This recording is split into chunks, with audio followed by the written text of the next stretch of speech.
আলহামদুলিল্লাহ রাব্বিল আলামিন والصلاة والسلام على سيد المرسلين وعلى آله وأصحابه أجمعين أعوذ بالله من الشيطان الرجيم بسم الله الرحمن الرحيم يا أيها الذين آمنوا كتب عليكم الصيام كما كتب على الذين من قبلكم لعلكم تتقون সাদাকাল্লাহুল আযীম। সর্বপ্রথম মহান আল্লাহ পাক রব্বুল আলামিনের দরবারে শুকরগুজারি আদায় করছি, যিনি আমাদেরকে বাংলাদেশের মুসলমানদেরকে, বাংলাদেশের মানুষকে ধর্ম বর্ণ নির্বিশেষে বাংলাদেশী প্রতিটি নাগরিককে একটি দমবন্ধ পরিস্থিতির ভিতর থেকে 16 বছরের প্রায় দীর্ঘ 16 বছরের ফ্যাসিবাদী গুম খুন হত্যার রাজ্য থেকে মুক্তি দান করেছেন এবং ফ্যাসিবাদের পতনের পর দীর্ঘ প্রায় 1.5 বছরের একটি অন্তর্বর্তী সময় অতিক্রম করে আমাদেরকে আরেকটি নতুন পর্বে উন্নীত করে দিয়েছেন। সব মিলিয়ে আমরা একটি সৌহার্দ্যপূর্ণ পরিবেশে আজ এখানে বাংলাদেশ খেলাফত মজলিসের আয়োজনে অনুষ্ঠিত ইফতার মাহফিলে সমবেত হতে পেরেছি। এজন্য আল্লাহ রাব্বুল আলামিনের দরবারে আমরা শুকরিয়া জ্ঞাপন করছি। তারপর আমি আমাদের আমন্ত্রিত অতিথি বৃন্দের কৃতজ্ঞতা জ্ঞাপন করছি, যারা আমাদের মামুলি আমন্ত্রণে সাড়া দিয়ে আজকে আমাদের এই আয়োজনে শরীক হয়ে আমাদেরকে ধন্য করেছেন, আমাদেরকে কৃতজ্ঞতা পাশে আবদ্ধ করেছেন। সকল অতিথিবৃন্দের প্রতি আমি আন্তরিক কৃতজ্ঞতা এবং শুকরিয়া জ্ঞাপন করছি। সেই সাথে বাংলাদেশ খেলাফত মজলিসের বিভিন্ন পর্যায়ে দায়িত্বশীল যারা সহযোগী সংগঠনগুলোর কেন্দ্রীয় দায়িত্বশীল বৃন্দ যারা এখানে উপস্থিত হয়েছেন, আমরা আজকে বিশ্ব মুসলিম উম্মার অংশ হিসেবে অত্যন্ত ভগ্ন হৃদয়ে মধ্যপ্রাচ্যের সমৃদ্ধ ইতিহাসের অনন্য লালন কেন্দ্র ইরানের উপর আমেরিকা এবং ইসরায়েলের যৌথ হামলার বর্বরতায় স্তম্ভিত মুসলিম বিশ্বের সাথে গভীর সমবেদনা এবং সহমর্মিতা প্রকাশ করছি। একটি স্বৈরতান্ত্রিক বিশ্বে সর্বশেষ যে নজিরবিহীন দৃষ্টান্ত স্থাপিত হলো, ইরানের উপর আমেরিকা এবং ইসরায়েলের যৌথ পরিকল্পনা বাস্তবায়নে যে বর্বরোচিত ন্যাক্কারজনক আক্রমণ, যে হামলা, এর নিন্দা জানানোর ভাষা প্রকৃত অর্থে আমাদের জানা নেই। সেই হামলাকে কেন্দ্র করে আজকে গোটা মধ্যপ্রাচ্যে যে যুদ্ধের দামামা বাজছে, সেখানে বহু মানুষ ইতিমধ্যেই বেসামরিক নারী শিশু সহ বহু মানুষ হতাহত হয়েছে। দেশে দেশে যুদ্ধের দামামা বাজছে। লাখো বনি আদম সারা আতঙ্কে দিন গুজরান করছে। সেহরি কিংবা ইফতারের সময়ও একটু নিরাপদে তারা সেহরি অথবা ইফতার গ্রহণ করতেও পারছে না। এমন একটি অনাকাঙ্ক্ষিত একতরফা চাপিয়ে দেয়া যুদ্ধের মুখে আজকে মুসলিম বিশ্ব। এই পরিস্থিতিতে আমরা পৃথিবীর এক প্রান্তে, এই ভারত উপমহাদেশের এক প্রান্তে অবস্থিত একটি শান্তিপ্রিয় দেশ বাংলাদেশের রাজধানী ঢাকায় নিরাপদ এবং শান্তিপূর্ণ পরিবেশে অবস্থান করেও আমরা নিজেদেরকে নিরাপদ ভাবতে পারছি না, আমরা স্বস্তি অনুভব করতে পারছি না। কারণ আমরা কিভাবেই স্বস্তি অনুভব করব যখন আমরা ওই উম্মার সদস্য, যে উম্মার নবী ঘোষণা করেছেন আল মুসলিমুনা কাজাসদিন ওয়াহিদ ইজাশতাকা আইনুহু ইশতাকা কুল্লুহু ওয়া ইজাশতাকা রাসুহু ইশতাকা কুল্লুহু। সারা পৃথিবীর সকল মুসলমানরা একটি মানব দেহের ন্যায়। এ দেহের যে কোনো অঙ্গ আক্রান্ত হলে সারা দেহ ব্যথায় ব্যথাতুর হয়ে উঠবে। তাদাআ লাহু সাইরুল জাসাদি বিসসাহরি ওয়াল হুম্মা, তার গোটা দেহে সেই ব্যথা সংক্রমিত হবে, সারা দেহে অস্থিরতা ছড়িয়ে পড়বে। এটাই হলো কাঙ্ক্ষিত একজন মুসলিমের পরিচয়। কাজে সেই মুসলিম উম্মার একজন সদস্য হিসাবে আমরা প্রত্যেকেই বেদনা বিধুর, আমরা ব্যথাতুর, এবং আমরা এই স্বৈরতান্ত্রিক বিশ্ব ব্যবস্থার হাত থেকে আমরা মুক্তি চাই। আমরা ইসরায়েলের এই হায়নাতন্ত্র এবং তাদের এই বর্বরতার পতন চাই, এবং আমরা একটি শান্তিপূর্ণ পৃথিবী দেখতে চাই, যেখানে গায়ের জোরে জালিমের জুলুমে, মজলুমের আহাজারিতে খোদার আকাশ বাতাস এমনকি খোদার আরশ পর্যন্ত প্রকম্পিত হবে না, এমন একটি শান্তিপূর্ণ পৃথিবী দেখতে চাই। সম্মানিত উপস্থিতি, জাতীয় এবং আন্তর্জাতিক এরকম গুরুত্বপূর্ণ একটি সময়ে আজকে আমরা এখানে সমবেত হয়েছি। বাংলাদেশ ইতিহাসের অনেকগুলো গুরুত্বপূর্ণ অধ্যায় অতিক্রম করে এখন বিগত 12ই ফেব্রুয়ারি অনুষ্ঠিত জাতীয় ত্রয়োদশ সংসদ নির্বাচন এবং গণভোটের পর বাংলাদেশের মানুষের যেই স্বস্তি এবং যেই শান্তিতে থাকার কথা বাংলাদেশের মানুষ আজ সেই স্বস্তিতেও নেই। একটি সুন্দর শান্তিপূর্ণ নির্বাচনের মাধ্যমে গণতান্ত্রিক প্রক্রিয়ায় সুন্দরভাবে বাংলাদেশের উত্তরণ ঘটবে, এই প্রত্যাশা ছিল বাংলাদেশের প্রতিটি মানুষের।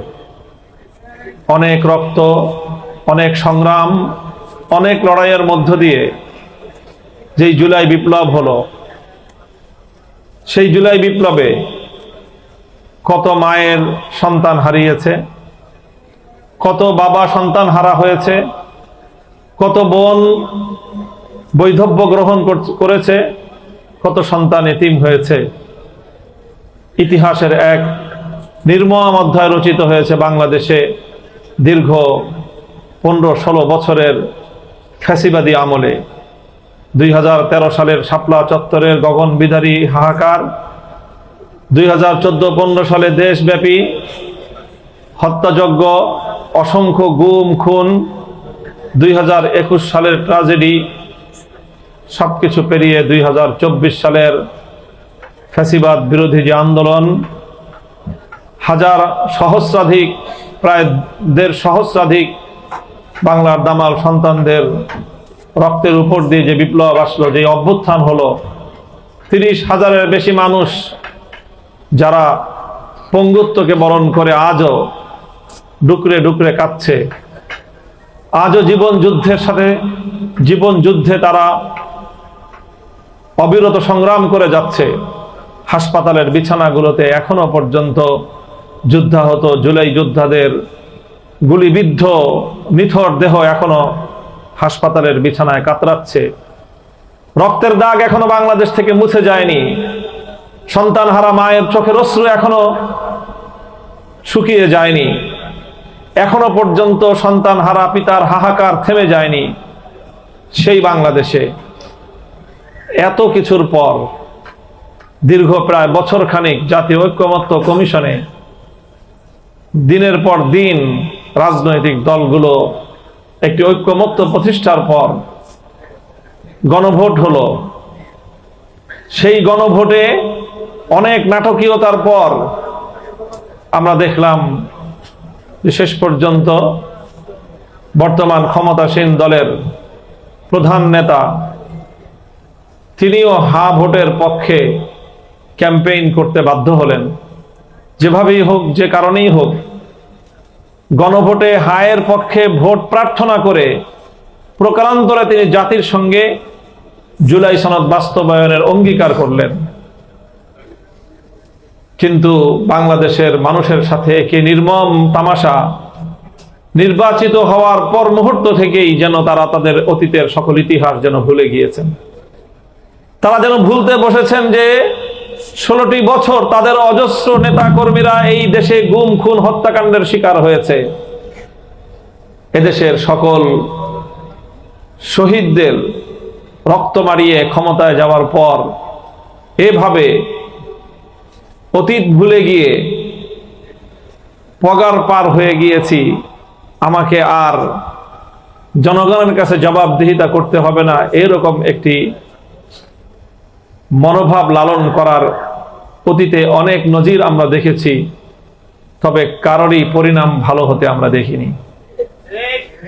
সেই জায়গা থেকে আমরাও আজকের এই ইফতার পূর্ব আলোচনায় কোরআনের যে আয়াত আমি তেলাওয়াত করেছি, পবিত্র রমাদানুল মুবারকের রোজার যে শিক্ষা, লাআল্লাকুম তাত্তাকুন, যে জবাবদিহিতার একটি ভয় যেন সকলের মধ্যে অর্জিত হয়। জবাব দিতে হবে। ইসলাম মানুষকে সেই জবাবদিহিতামূলক দায়িত্বেরই শিক্ষা দেয়। সে জবাবদিহিতা ব্যক্তির জীবনে, পারিবারিক জীবনে, সমাজ এবং রাষ্ট্রীয় পর্যায়ে সবচেয়ে বেশি জবাবদিহিতা। প্রতিটি জনগণের কাছে জবাব দিতে হবে রাষ্ট্রের ক্ষমতাসীন মহলকে। গণভোট হয়েছে, প্রায় 67 থেকে 68% মানুষ হা ভোটের পক্ষে ভোট দিয়েছে। আর ইঞ্জিনিয়ারিং এর পরেও ধানের শীষে 50% মানুষের ভোট পড়েছে। তো কাজেই 50% ইঞ্জিনিয়ারিং ভোটের উপর ভিত্তি করে প্রায় 70% মানুষের ভোটের প্রতি বৃদ্ধাঙ্গুলি প্রদর্শন করে ক্ষমতা পরিচালনা করবেন এবং নিজেদের ক্ষমতাকে মজবুত করবেন, এটি দিবা স্বপ্নে পরিণত হতে পারে। কাজে আমরা ক্ষমতাসীন মহলকে এবং আজকের সরকারকে আমরা বিনীত অনুরোধ করব যে অতীতে তিক্ত অভিজ্ঞতা আমাদের আছে যে বারবার আপনারা আওয়ামী লীগের কপি পেস্ট করার চেষ্টা করেন। আওয়ামী লীগ যে সকল অপকর্ম করে ক্ষমতা থেকে যায়, বিএনপি ক্ষমতায় এসে সেই অপকর্মগুলোকে আবার নতুন করে পুনরাবৃত্তি করার একটা মনোবৃত্তি বিএনপির ঘাড়ে চেপে বসে। আবার মনে হচ্ছে যে আওয়ামী লীগের সেই ভূত মনে হচ্ছে বিএনপির কাঁধে চেপে বসার চেষ্টা করছে। যদি সেই ভূত চাপে, তাহলে সেই ভূতের রোগী আগের রোগীর যেই পরিণাম ঘটেছে, নতুন রোগীর পরিণাম তার চেয়ে ব্যতিক্রম হওয়ার কোনো সম্ভাবনাই আমি দেখি না অন্তত। কাজেই সেই জায়গাটা থেকে আজকের আমরা আশা করব যে আমাদের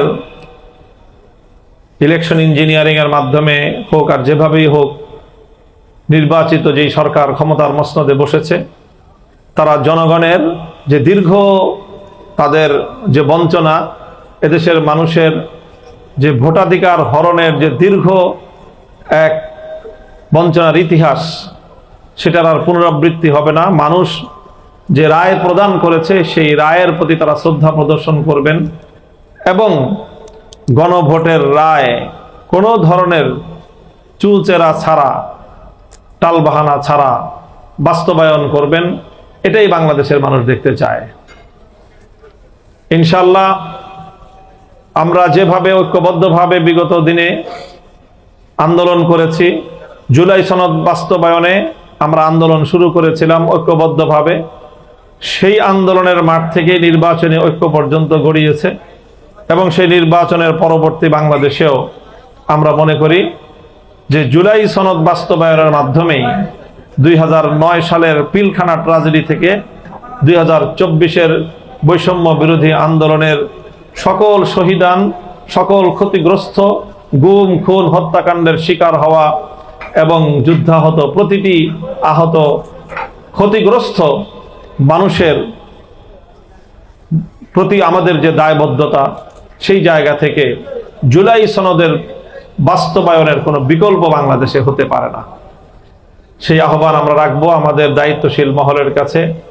সম্মানিত উপস্থিতি, আমি আর কথা দীর্ঘায়িত করছি না। আপনাদের সকলকে আমি আবারও আন্তরিক ধন্যবাদ এবং কৃতজ্ঞতা জ্ঞাপন করছি যে আপনারা বাংলাদেশ খেলাফত মজলিসের আহ্বানে সাড়া দিয়েছেন, বাংলাদেশ খেলাফত মজলিসের দাওয়াত গ্রহণ করে আপনারা এখানে উপস্থিত হয়ে আমাদেরকে সম্মানিত করেছেন।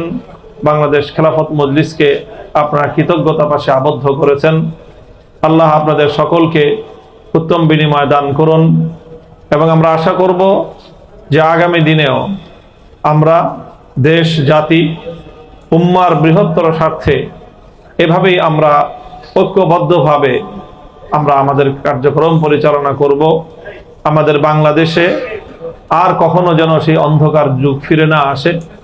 বাংলাদেশটা যেন সুন্দর সমৃদ্ধির পথে এগিয়ে যায়, শান্তির পথে বাংলাদেশ এগিয়ে যায়, সহমর্মিতা এবং পারস্পরিক সহযোগিতার ভিত্তিতেই যেন একটি সুন্দর বাংলাদেশ বিনির্মিত হয়, সেই প্রত্যাশা আমাদের অব্যাহত থাকবে এবং আমরা আজও সেই প্রত্যাশা ব্যক্ত করছি।